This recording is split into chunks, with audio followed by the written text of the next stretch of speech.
What's up, guys? This is another episode of J Pound, or Six Round with J Pound, and today we're going to be talking about the latest season of The Ultimate Fighter. Yes, The Ultimate Fighter, MMA's favorite reality slash tournament show. Basically, I haven't been a huge fan of The Ultimate Fighter, you know, for it seems like 10, 11 seasons or almost. I mean, it's the same old stuff. It's gotten stale. You hear people say that over and over. Um, but obviously, having Conor McGregor coach doesn't hurt, and it's going to bring some eyes to the screen for at least the first couple episodes. And I actually found myself, I planned on seeing the first episode, maybe the second episode, and then I figured, I'd just turn away from it. But to be honest with you, it's not terrible. This is there are decent fights, and it's not the normal Dana White hyping up every Ultimate Fighter, the greatest fights he's ever seen. No, it's not really that nonsense. It's actually some pretty good fights. I have some issues with the show.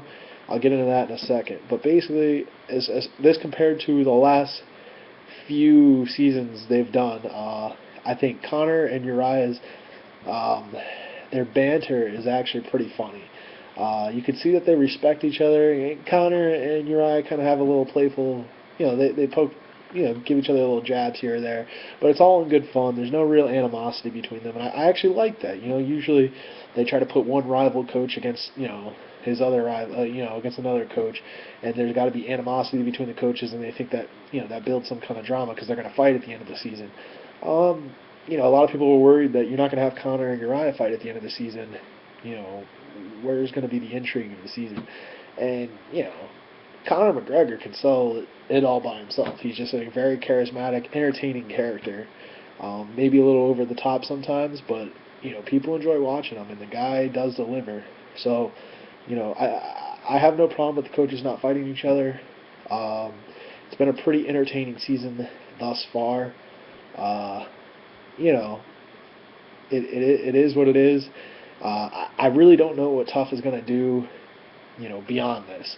It looks like it's just a show that they're going to just keep cranking out, uh, you know, upcoming fighters and, in hopes to get a decent audience. And as long as Fox Sports 1 is willing to air it, they'll keep putting it out. Um, this will probably be the last season I see unless something crazy happens in the next couple seasons, like they make some big announcement or something. But I really can't see me getting back into TUF. It's just, I mean, I'm watching a tournament with a bunch of no names, and I like watching, I like watching entertaining mixed martial arts, and the fights have been pretty good, which is what's kept me watching. Usually the fights are pretty stale, and a lot of these guys just aren't at that level. But these are pretty good fights, so it's kept me somewhat entertained. One thing I want to harp on about this show, it's obviously Team Europe against Team America, and this is the second time they've done something like this. The previous time they did something like this, yeah, it was with Michael Bisping coaching against Dan Henderson, Team USA versus Team UK.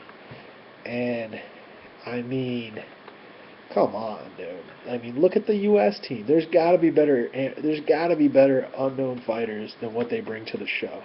And I think it's pretty obvious they do this. If you look at season 9, I mean, Dan Henderson's team was a bunch of tomato cans. I don't even think any of them really had um, a serious career in the UFC after the show. I mean, there was just no talent on his team, and I understand why they did it because obviously, especially at that time, the UK was miles ahead of where the US was in development wise as far as MMA product. They had some decent strikers, but nobody knew anything about the ground game there, and so in order to make it competitive, you had to find some bums, and that's what the UFC did, and it cheapens the product to me. It really does because you're not getting a true U.S. versus Europe. You're getting some scrubs they put together for the U.S. team against maybe some of the better prospects in Europe, and it just kind of cheapens the product to me. This season, you have the same thing. I mean, Team USA is not stacked with guys that I think are going to be making deep runs in the UFC. Maybe a couple of them, um, you know, uh, but it's just embarrassing to see that actually. And the UK, I mean the European team is is decent. There's a couple of decent fighters, but the scraps are good because these guys aren't the most skilled, technical, talented guys. It's kind of a lot of just Hey, a little Edgar Garcia, um, a little Leonard Garcia, I'm sorry. Leonard Garcia versus Korean Zombie kind of just throwing pillows and haymakers at each other for, however many rounds. It's entertaining. It's not the high level caliber of mixed martial arts you want to see, but it's entertaining, and so far the fights have been entertaining. But I wish that they would bring some high end talent from the U.S. And if they run through Team Europe, oh well, they run through Team Europe. But you know, you might actually get some better, interesting footage there because you might see Connor just losing his mind every episode. It's been pretty steady sailing for him, pretty smooth sailing for him the last few episodes. I mean, guys just picking Team Favor apart now. And it's pretty much all I wanted to say about that. As far as the future of TUF, like I said, I don't know where they're going to go with this.